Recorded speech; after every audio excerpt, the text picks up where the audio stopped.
Hey everyone, this is Nikhil Goyal and you are watching CA with Nikhil. As you all know, ICAI ने CA inter audit के लिए MCQ booklet release करी हुई है जिसमें more than 175 MCQs given है और कुछ केस सिनारियोज गिवन है. सो हम इन वीडियोस में सभी MCQs को डिस्कस करेंगे और हर वीडियो में एटलीस्ट 10 to 12 MCQs कवर करेंगे with reasoning and logic. So without wasting any time let's proceed. So ये आपका first MCQ. So dash along with other discipline such as accounting and law equips you with all the knowledge that is required to enter the auditing as profession. So ऐसे कौन सी चीज़ की हमें knowledge चाहिए accounting और law के साथ जिससे हम ऑडिटिंग कर पाएँ. सो ऑब्वियसली अकाउंटिंग और लॉ के साथ हमें ऑडिटिंग की नॉलेज चाहिए जिसकी वजह से हम ऑडिट कर पाएंगे. सो ये तो एक फालतू का MCQ था. Let's proceed to next MCQ. So no business or institution can effectively carry on its activities without the help of proper audit.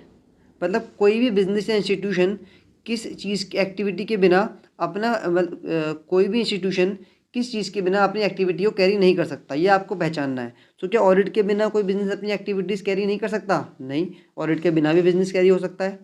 क्या रिकॉर्ड्स और अकाउंट्स के बिना बिजनेस कैरी कर सकते हैं हम? So obviously no. रिकॉर्ड्स और अकाउंट्स तो बहुत ही इंपॉर्टेंट होते हैं. हमने टैक्स में भी पढ़ा है अंडर सेक्शन 44AA. हमें वहाँ पर भी अपने अकाउंट्स को मेनटेन करना पड़ता है. सो इसका आंसर यही है, रिकॉर्ड्स एंड अकाउंट्स. सो हमारा आंसर हो गया बी. थर्ड MCQ देखते हैं. एज पर ऐसे 200 overall objective of independent auditor in conducting an audit of financial statement the overall objective of the auditors are. ये तो बहुत ही सिंपल MCQ है. ऐसे 200 से तो हम स्टार्ट करते हैं अपने ऑडिट को. तो सबको पता है कि ओवरऑल ऑब्जेक्टिव क्या होता है ऑडिटर का, टू ऑब्टेन रीजनेबल अश्योरेंस, और उसके बाद उसके अकॉर्डिंगली उसको अपना ओपिनियन फॉर्म करना होता है फाइनेंशियल स्टेटमेंट पर. तो यही दो ऑब्जेक्टिव होते हैं. क्या एक तो हो गया रीजनेबल अश्योरेंस ऑब्टेन करनी है और फिर रिपोर्ट करना है और फाइनेंशियल स्टेटमेंट अकॉर्डिंग मतलब ओपिनियन देना है अपना. सो ये दोनों आंसर करेक्ट है, इसलिए हम अपना ऑप्शन करेंगे C, both A and B above. क्या एब्सोल्यूट ऑप्शन अश्योरेंस ऑब्टेन करनी होती है? नो. ऑडिटर को तो रीजनेबल अश्योरेंस ऑब्टेन करनी होती है, एब्सोल्यूट अश्योरेंस ऑब्टेन करनी ही नहीं होती. Now coming to the fourth MCQ. IESBA code related to an audit of financial statement establishes which of the following as fundamental principles of professional ethics. So यहीं पर रुक जाना चाहिए आपको. अगर आपको पता है fundamental principles of professional ethics कौन कौन से होते हैं, अगर आपने पढ़ी होगी ऑडिट तो आपको पता होगा integrity, objectivity, professional competence and due care. तो ये सब हमारे क्या होते हैं, फंडामेंटल प्रिंसिपल्स होते हैं ऑडिटर के लिए. सो देखना है आपको, इसमें से पहचानना है कि कौन सा फंडामेंटल प्रिंसिपल है. So professional judgement, professional scepticism, या फिर प्रोफेशनल इंटेलिजेंस, या फिर professional competence and due care. So obviously हमने जो पढ़े थे इंटेग्रिटी, ऑब्जेक्टिविटी, वो तो यहाँ पे गिवन नहीं है, लेकिन professional competence and due care given है. सो हमारा आंसर हो जाएगा D, professional competence and due care. Let's move on to the fifth MCQ. The auditor's dash safeguard the auditor's ability to form audit opinion without being affected by any influence. कौन सी वो चीज़ है जिससे auditor safeguard होता है, अपनी ability को safeguard कर पाता है कि वो दूसरों के इन्फ्लुएंस में ना आए. मतलब मैनेजमेंट हो सकता है कि ऑडिटर को इन्फ्लुएंस करने की कोशिश करे लेकिन उसके इन्फ्लुएंस में ना आए, ऐसी कौन सी चीज़ होती है वो. तो हम सबको पता है कि ऑडिटर इंडिपेंडेंट होगा, यानी बिल्कुल ही अनरिलेटेड होगा क्लाइंट के साथ.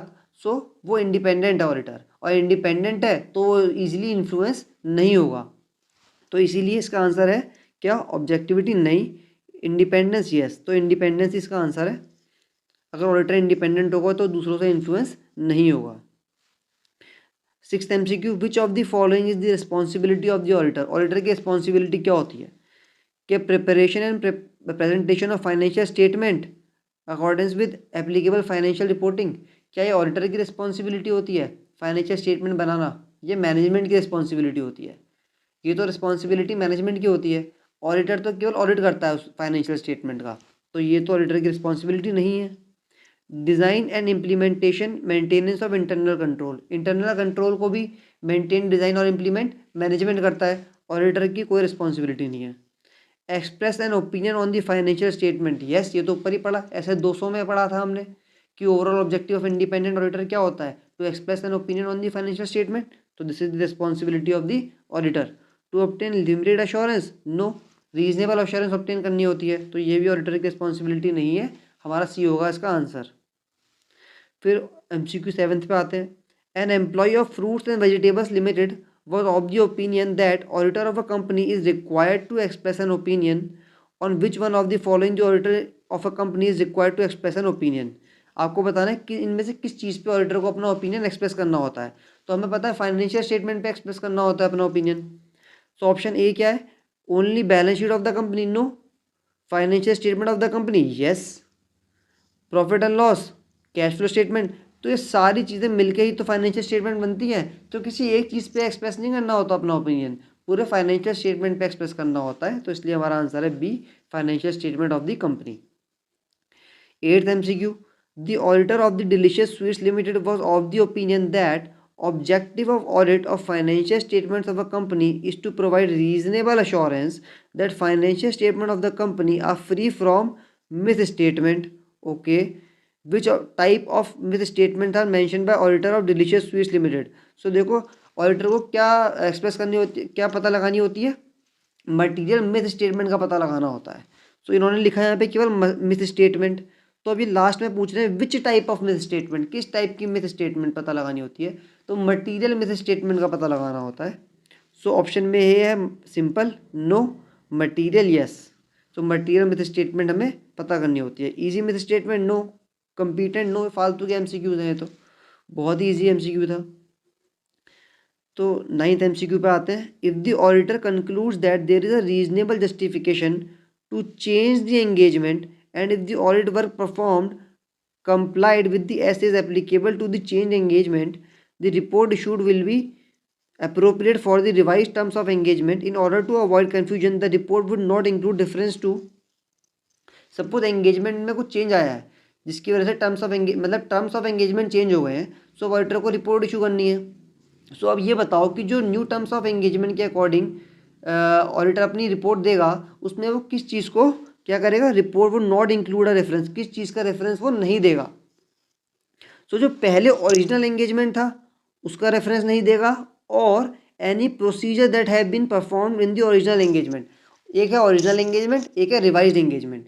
तो जब वो रिवाइज एंगेजमेंट की रिपोर्ट देगा तो उस रिपोर्ट में किस चीज़ का रेफरेंस वो नहीं देगा, क्या ओरिजिनल एंगेजमेंट का रेफरेंस नहीं देगा, या फिर उस पर करेगा जो प्रोसीजर्स लगाए थे उसने उसका रेफरेंस नहीं देगा। बी, केवल ओरिजिनल एंगेजमेंट का रेफरेंस नहीं देगा, जो प्रोसीजर लगाए थे ओरिजिनल एंगेजमेंट में उनका रेफरेंस नहीं देगा, या फिर दोनों का रेफरेंस नहीं देगा, original engagement and any procedure that may have been perform in the original engagement. So इसका आंसर देखो ए और सी में थोड़ा, डी में थोड़ा सा कन्फ्यूजन हो सकता है।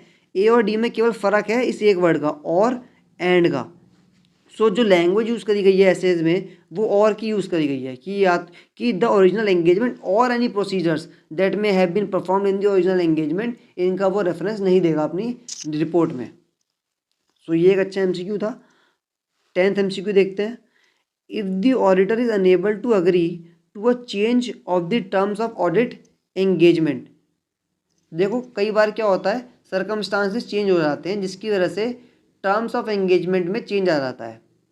सो ऑडिटर को ये देखना होता है कि क्या नए टर्म्स हैं जो हैं वो जस्टिफाइड हैं, क्या एक्सेप्ट करने चाहिए ऑडिटर को न्यू टर्म्स। सो उसी के ऊपर ये एमसीक्यू है। एक बार फिर से पढ़ते हैं। If the auditor is unable to agree to a change of the terms of the audit engagement, यानी जो चेंज हुआ है टर्म्स ऑफ ऑडिट एंगेजमेंट में, ऑडिटर उस पर अग्री नहीं कर रहा, he is unable to agree, and is not permitted by the management to continue the original audit engagement. और जो ओरिजिनल ऑडिट एंगेजमेंट है उसको वो कंटिन्यू नहीं कर सकता, जो न्यू टर्म्स ऑफ एंगेजमेंट है वो ऑडिटर को एक्सेप्टेबल नहीं है। तो अब ऑडिटर क्या करेगा भाई, ऑब्वियस सी बात है, ओरिजिनल मैनेजमेंट एग्री नहीं कर रहा, न्यू टर्म्स पे ऑडिटर एग्री नहीं कर रहा, तो एंगेजमेंट से क्या करो, विड्रॉ करोगे। और विड्रॉ करोगे तो क्या ऐसे छोड़ के भाग जाओगे, नहीं। ऑडिटर जब विड्रॉ करेगा तो TCWG को इन्फॉर्म करेगा। सो हम अपने देखते हैं ऑप्शंस में क्या क्या गिवन है। ऑप्शन ए है withdraw from the audit engagement where possible under applicable law or regulation, correct है बिल्कुल। B, determine whether there is an obligation either contractual or otherwise to report to the circumstances to other party such as those charged with governance, owners or regulators. Yes, ये भी correct है। मैंने बताया ना, withdraw तो करोगे लेकिन साथ में TCWG को आप इन्फॉर्म भी करोगे, तो ये दोनों करेक्ट हैं।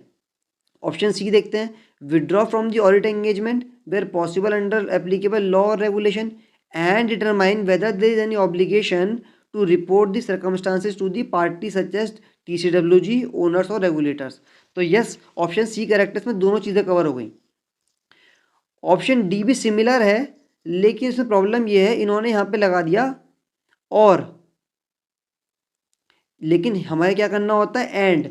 हमें दोनों काम करने होते हैं, विड्रॉ करने के साथ साथ ये भी डिटरमाइन करना होता है कि क्या हमें TCWG को इन्फॉर्म करना है, तो एंड वर्ड का यूज़ होता है। और वर्ड का यूज़ का मतलब तो ये हो गया कि हमारे पास ऑप्शन है कि हम उनको इन्फॉर्म करना चाहें या ना करना चाहें। सो और नहीं, एंड दोनों काम करने होते हैं, इसलिए ऑप्शन सी इसका करेक्ट आंसर है। सो हमने 10 MCQs कवर कर लिए 10 मिनट में, और हर एक MCQ की मैंने आपको रीजनिंग भी दी। सो हम ऐसी और वीडियोस लाते रहेंगे। अगर आपको ये वीडियो पसंद आई हो तो आप लाइक और कमेंट करके जाना, और आने वाली वीडियोस का बेनिफिट लेने के लिए आप चैनल को सब्सक्राइब कर सकते हो।